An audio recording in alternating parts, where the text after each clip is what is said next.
Welcome to this IELTS listening practice test. Get a piece of paper and a pen, and you can write down your answers as you do the test. At the end of the test, we will go through all of the answers. There are 40 questions. So let's start the test. Section 1. You'll hear a young student asking the social organiser of his school for information about organised trips. First, you have some time to look at questions 1 to 4.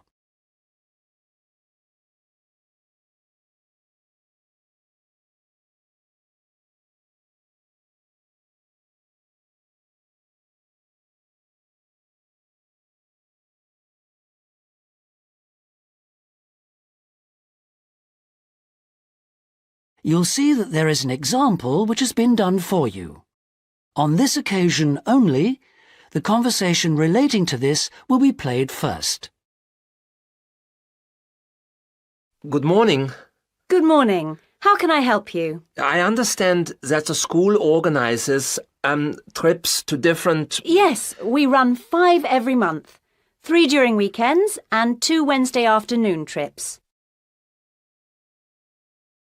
There are 5 trips every month, so 5 has been written in the notes. Now we shall begin. You should answer the questions as you listen because you will not hear the recording a second time. Listen carefully and answer questions 1 to 4. Good morning. Good morning. How can I help you? I understand that the school organises trips to different... Yes, we run 5 every month. 3 during weekends and 2 Wednesday afternoon trips. What sort of places? Well, obviously it varies, but always places of historical interest, and also which offer a variety of shopping because our students always ask about that. And then we go for ones where we know there are guided tours because this gives a good focus for the visit. Do you travel far? Well, we're lucky here, obviously, because we're able to say that all our visits are less than 3 hours' drive. How much do they cost? Again, it varies. Between £5 and £15 a head, depending on distance. Uh-huh. Oh, and we do offer to arrange special trips if, there are more than 12 people. Oh, right. I'll keep that in mind. And what are the times normally? We try to keep it pretty fixed so that students get to know the pattern. We leave at 8:30 a.m. and return at 6 p.m. We figure it's best to keep the day fairly short. Oh, yes. And how do we reserve a place? You sign your name on the notice board. Do you know where it is? Uh-huh. I saw it this morning. And we do ask that you sign up 3 days in advance, so we know we've got enough people interested to run it, and we can cancel if necessary, with full refund, of course. That's fine, thanks. Before you hear the rest of the conversation, you have some time to look at questions 5 to 10.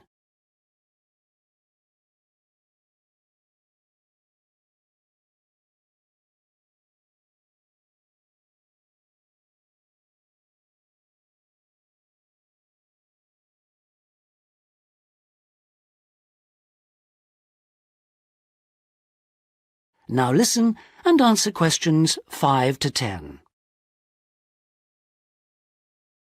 And what visits are planned for this term? Right, well, I'm afraid the schedule hasn't been printed out yet, but we have confirmed the dates and planned the optional extra visits, which you can also book in advance if you want to. Oh, that's all right. If you can just give some idea of the weekend ones so I can... work out when to see friends, etc. Oh, sure. Well, the first one is St. Ives. That's on the 13th of February, and we'll have only 16 places available, because we're going by minibus. And that's a day in town with the optional extra of visiting the Hepworth Museum. All right, yeah, that sounds good. Then there's a London trip on the 16th of February, and we'll be taking a medium-sized coach, so there'll be 45 places on that. And let's see, the optional extra is the Tower of London. Oh, I've already been there. After that, there's Bristol on the 3rd of March. Where? Bristol, Bristol. Okay. That's in a different minibus with 18 places available. Oh, and the optional extra is a visit to the SS Great Britain. Okay. We're going to Salisbury on the 18th of March, and that's always a popular one because the optional extra is Stonehenge. So we're taking the large coach with 50 seats. Oh, good. And then the last one is to Bath on the 23rd of March. Oh, yes. Is Bath the Roman city? Yes, that's right. And that's in the 16-seater minibus. And where's the optional visit? It's to the American Museum. Well worth a visit. Okay, well, that's great.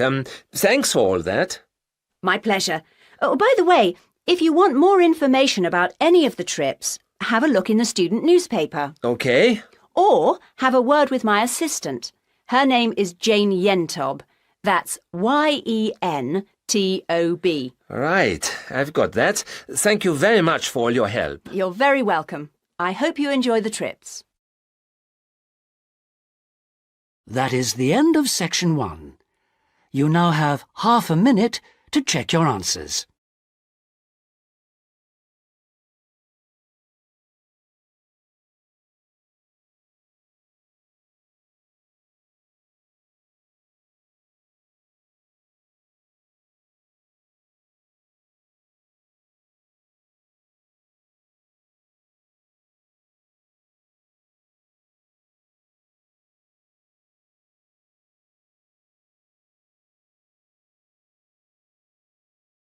Now turn to section 2.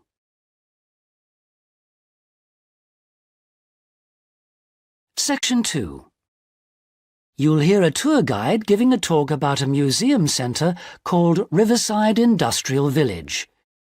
First, you have some time to look at questions 11 to 13.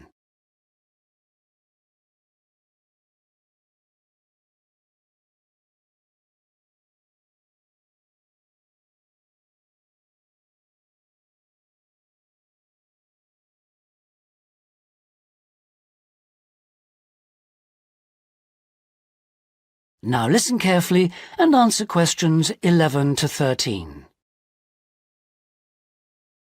Good afternoon, everybody, and welcome to Riverside Industrial Village. To start your visit, I'm just going to give you a brief account of the history of the museum before letting you roam about on your own. I won't keep you long, OK? Now, from where we're standing, you've got a good view of the river over there. And it was because of this fast-flowing water that this site was a natural place for manufacturing works. The water and the availability of raw materials in the area like minerals and iron ore, and also the abundance of local fuels like coal and firewood, all made this site suitable for industry from a very early time. Water was the main source of power for the early industries, and some of the water wheels were first established in the 12th century, would you believe?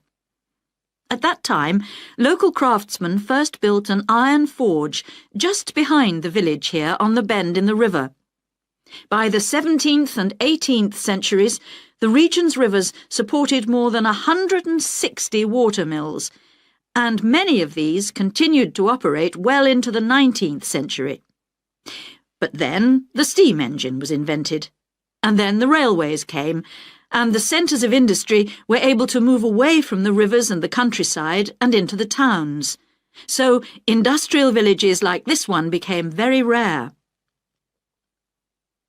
So, that's the history for you. If you'd like any more information, you can ask me some questions, or you can read further in our excellent guidebook.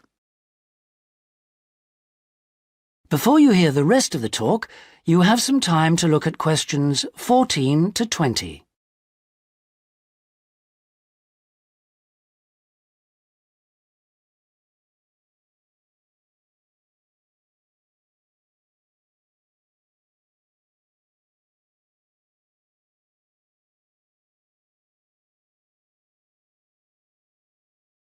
Now listen and answer questions 14 to 20. Now, I'm going to give you a plan of the site, and I'd just like to point out where everything is, and then you can take a look at everything for yourself. I've already pointed out the river, which is on the left, and of course, running along the bottom is Woodside Road. Got it? OK. Now, we're standing at the entrance. See it at the bottom? And immediately to our right is the ticket office. You won't need that, because you've got your group booking, but just past it are the toilets. Always good to know where they are. In front of us is the car park, as you can see, and to the left, by the entry gate, is the gift shop. That's where you can get copies of the guide, like this one here.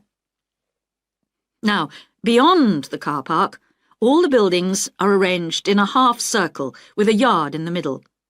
The big stone building at the top is the main workshop. That's where the furnace is, and where all the metal was smelted and the tools were cast, as you'll be able to see. Now, in the top right-hand corner, that building with bigger windows is the showroom, where samples of all the tools that were made through the ages are on display. In the top left corner is the grinding shop, where the tools were sharpened and finished. And on one side of that, you can see the engine room, and on the other is the cafe, which isn't an antique, you'll be pleased to know, though they do serve very nice old-fashioned teas. The row of buildings you can see on the left are the cottages. These were built for the workers towards the end of the 18th century, and they're still furnished from that period, so you can get a good idea of ordinary people's living conditions.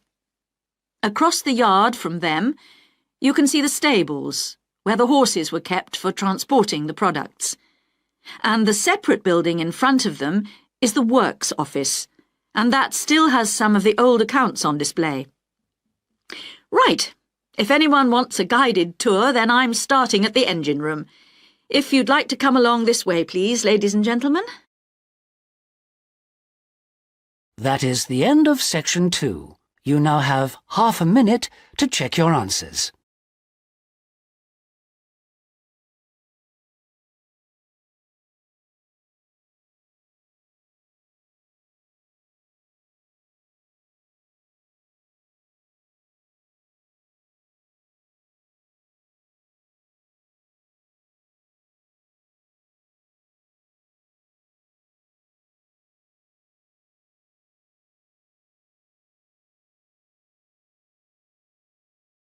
Now turn to section 3.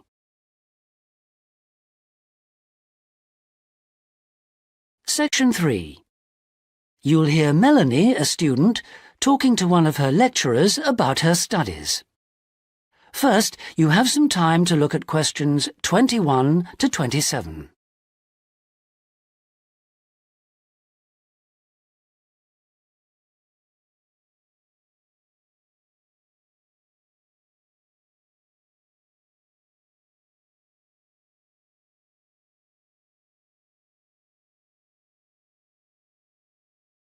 Now listen carefully and answer questions 21 to 27. Excuse me, Dr. Johnson. May I speak to you for a minute? Sure, come in. I'm Melanie Griffin. I'm taking your course in population studies. Right. Well, Melanie, how can I help you? I'm having a bit of trouble with a second assignment. And it's due in 12 days. What sort of trouble are you having? Is the assignment question a problem? Well, that's part of the problem. I've been having trouble getting hold of the books. I've been to the library several times and all the books are out. Sounds like you should have started borrowing books a bit earlier. Well, I had a really big assignment due in for another course and I've been spending all my time on that, and I thought... You might get an extension of time to finish your assignment for me? If that's possible, but I don't know... Well, yes, it is possible, but extensions are normally given only for medical or compassionate reasons. Otherwise, It's really a question of organizing your study, and we don't like giving extensions to students who simply didn't plan their work properly. What did you get for your first assignment? I got 87%. Yes, you did very well, indeed. So, obviously, you can produce good work. I don't think I'll need too much extra time, as long as I can get hold of some of the important references. Well, since you did so well in your first assignment, I'm prepared to give you an extra 2 weeks for this one. So that'll mean you'll need to submit it about a month from now. Oh, thank you. Now, what about the reading materials? Have you checked out the journal articles in the list? No, not yet. There were about 20 of them, and I wasn't sure which ones would be most useful or important. Well, they're all useful, but I don't expect anyone to read them all because a number of them deal with the same issues. Let me give you some suggestions. The article by Anderson and Hawker is really worth reading. Right, I'll read that one. You should also read the article by Jackson, but just look at the part on the research methodology, how they did it. Okay, Jackson. Got that. And if you have time, the one by Roberts says very relevant things, although it's not essential. So, okay, if it's useful, I'll try and read that one. Now, the one by Morris, I wouldn't bother with that at this stage if I were you. Okay, I won't bother with Morris. Oh, now, someone told me the article by Cooper is important. Well, yes, in a way. But just look at the last part, where he discusses the research results. And lastly, there's Forster. I can't think why I included that one. It's not bad, and could be of some help, but not that much. Before you hear the rest of the conversation, you have some time to look at questions 28 to 30.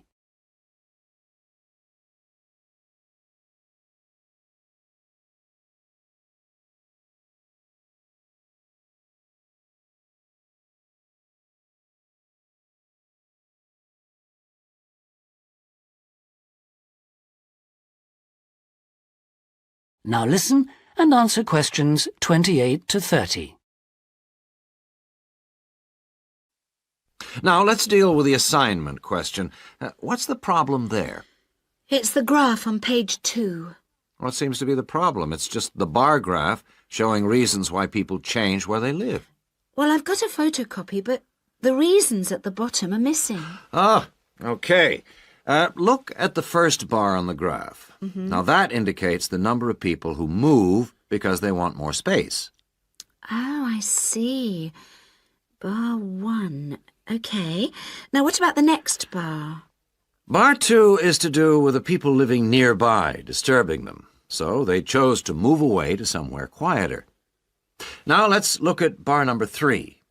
Another reason people change their place of living is because they want to be closer to the city. Okay. Proximity to the city is an issue. Now, bar number 4 refers to problems when the owner of the property won't help fix things that go wrong. In other words, the owner is not helpful, and so the tenants move out. Okay. Now, what about bar 5? Bar 5 is about those people who move because they need a bus or train to get them into the city or to go to work. Okay. And bar 6? Bar number 6 is interesting.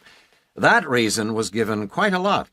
People moving because they wanted to be in a more attractive neighborhood. Oh, yes. Thank you very much. That is the end of section 3. You now have half a minute to check your answers.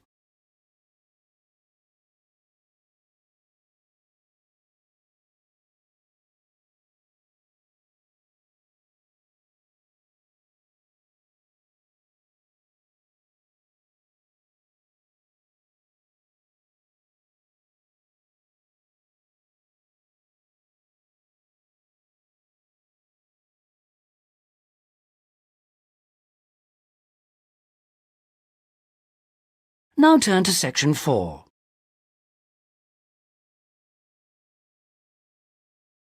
Section 4. You'll hear a talk on the subject of the urban landscape. First, you have some time to look at questions 31 to 40.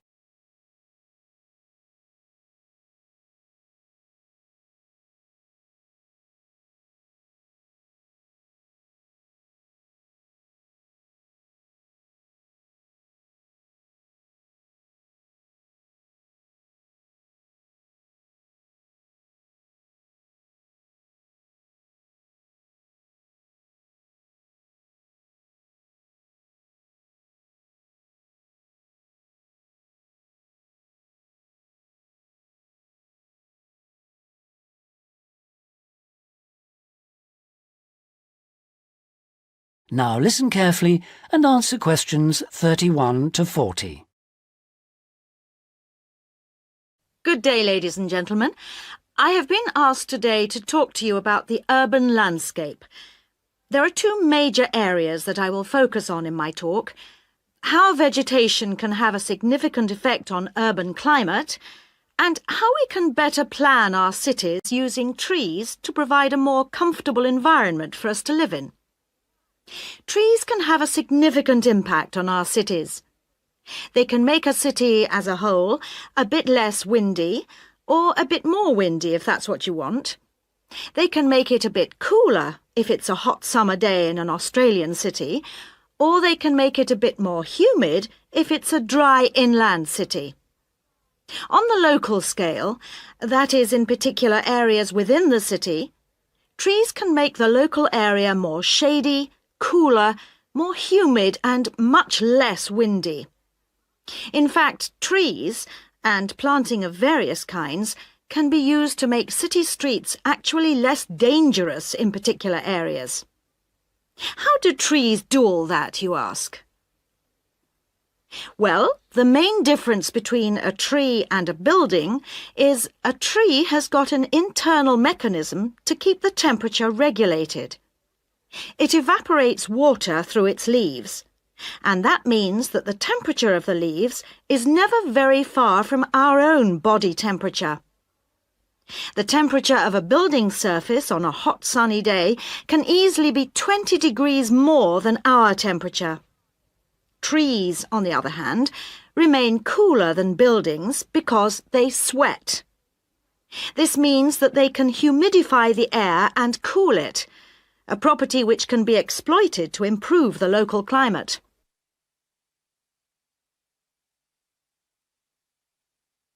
Trees can also help break the force of winds. The reason that high buildings make it windier at ground level is that as the wind goes higher and higher, it goes faster and faster.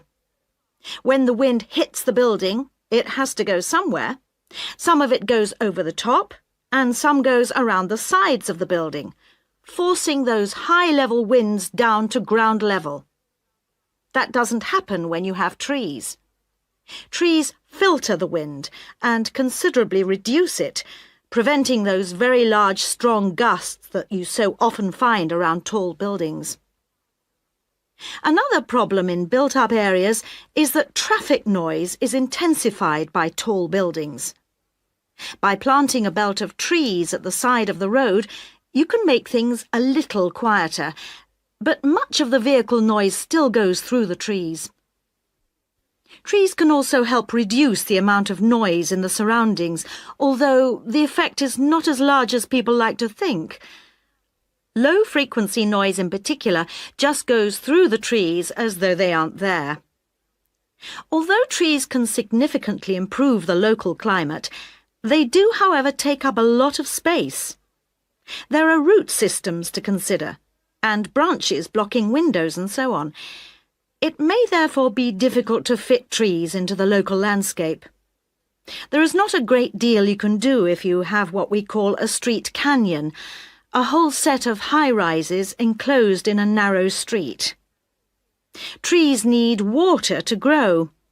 They also need some sunlight to grow, and you need room to put them.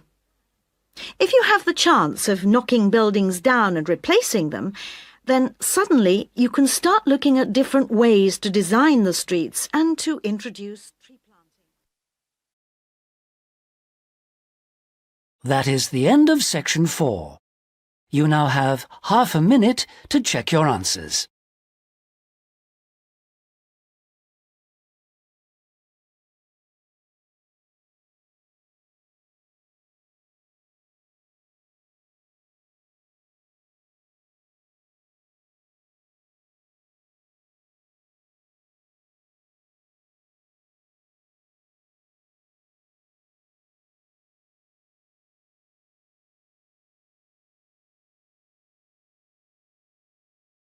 That is the end of the listening test. In the IELTS test, you would now have 10 minutes to transfer your answers to the listening answer sheet.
If you got between 9 and 15 marks, that's a band 4. For band 5, you need between 16 and 22. Band 6, between 23 and 29. Band 7, 30 to 34. Band 8, 35 to 38. And if you got 39 or 40, you will get a band 9. So thanks for doing the tests. I hope you did well. And please don't forget to share and like this video. And if you want to get more videos like this, please subscribe to the channel.